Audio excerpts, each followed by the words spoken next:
Na segunda semana do 25º curso de formação inicial da Escola Nacional de Formação e Aperfeiçoamento de Magistrados do Trabalho, a ENAMAT, 71 juízes aprovados no primeiro concurso público nacional unificado para a magistratura do trabalho assistiram palestra sobre relacionamento interinstitucional. Para o presidente do Tribunal Superior do Trabalho, ministro Brito Pereira, a boa relação entre instituições é um dos papéis a serem desempenhados por juízes recém-impossados, em nome do bom exercício da magistratura. Se todas as instituições precisam estar próximas, unidas, interligadas, o juiz é um agente público, é órgão do Estado e precisa estar também se relacionando do ponto de vista institucional com as demais instituições. Nós somos prestadores de serviços. Nós queremos prestar o serviço jurisdicional da melhor forma e sabendo o que está à nossa volta. Um dos palestrantes do painel Relacionamento Interinstitucional Nacional, o então Procurador-Geral do Ministério Público do Trabalho, Ronaldo Curado Fleury, ressaltou que o trabalho integrado entre as instituições fortalece a justiça do trabalho e, consequentemente, a sociedade. A Justiça do Trabalho e o Ministério Público têm essa atuação direta, por exemplo, na inclusão de grupos que são historicamente excluídos, como pessoas trans, pessoas negras, mulheres negras, como nós podemos trabalhar pela inclusão. O ideal é que Justiça do Trabalho e Ministério Público do Trabalho atuem só preventivamente.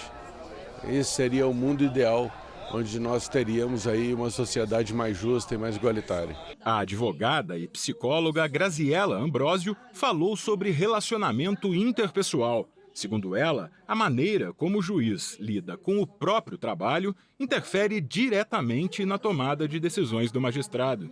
Interfere porque nós somos uma percepção, ou seja, o mundo à nossa volta, ele é aquilo que a gente percebe. Por isso, a gente tem que compreender as nossas questões, compreender como nós funcionamos, os nossos sentimentos, as nossas emoções, para a gente entender como a gente reage. E esse olhar, essa base que nós temos, é que vai direcionar a maneira como a gente compreende o mundo. Nós somos fruto de tudo aquilo que a gente viveu. Nós nos tratamos como nós fomos tratados.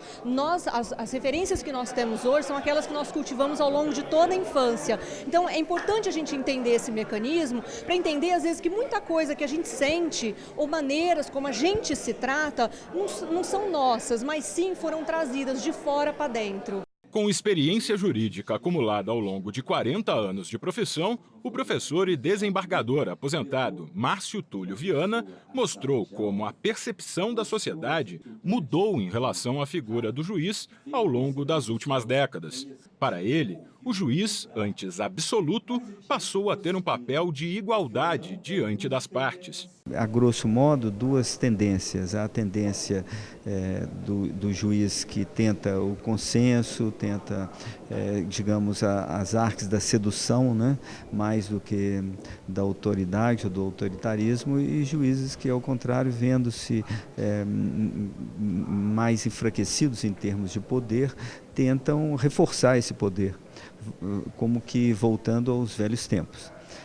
Eu concluo que, na minha opinião, não há saída para o juiz senão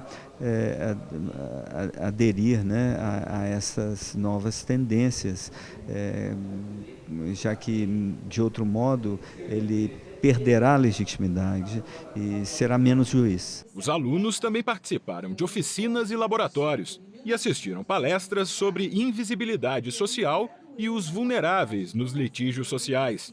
A juíza do Tribunal de Justiça do Rio de Janeiro, Andréa Pachá, observou que o juiz tem um papel muito solitário no exercício da jurisdição, muitas vezes lidando com pessoas vulneráveis e com pouca informação sobre o funcionamento da justiça, e com expectativa de que o judiciário trará a solução. Segundo a juíza, é importante saber ouvir as partes envolvidas.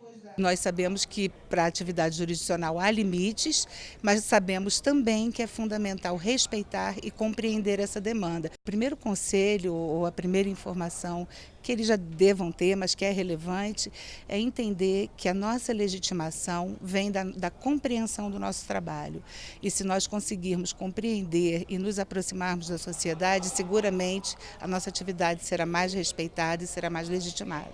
Gari, por 20 anos, o doutor em Psicologia Social, Fernando Costa, apresentou aos juízes recém-nomeados o projeto Vivendo o Trabalho Subalterno. Desenvolvido pela Escola Judicial do Tribunal Regional do Trabalho da Primeira Região, no Rio de Janeiro, o projeto propõe aos magistrados vivenciarem outras profissões, como garis ou copeiros. O afastamento pessoal que o magistrado precisa exercer numa audiência, né, de certa forma faz com que ele esteja distante também de si próprio, das suas nervuras humanas. Não é? Então, esse tipo de atividade, uma vez que estão todos descaracterizados, né, digamos assim, como magistrados, faz João encontrar Maria, Pedro encontrar Paulo, e não um magistrado encontrar um gari. E o resultado disso é muito surpreendente, não é? Em 100% das vezes. Para o desembargador Marcelo Augusto Souto de Oliveira, do TRT da Primeira Região, a experiência permite que os magistrados ultrapassem a linha do saber. O projeto trabalha as pessoas, quem são os juízes, o olhar dos juízes para a vida, para o outro, para o mundo. O que nós precisamos trabalhar é ensinar a eles como aplicar na prática esse conteúdo que tem como pressuposto que eles já sabem e, sobretudo, trabalhar a ideia que eles têm da vida, da profissão, do outro, da sociedade, do mundo. Então esse projeto trabalha esse conteúdo do ser e não do saber. O projeto ele veio com essa proposta de criar no juiz esse trabalho, esse momento, essa percepção de que é necessário perceber o outro, de olhar o outro, né, perceber as necessidades do outro. O juiz, na nossa profissão, faz parte das nossas competências, eu sempre digo isso, gostar de gente. O juiz tem que gostar de gente para bem julgar.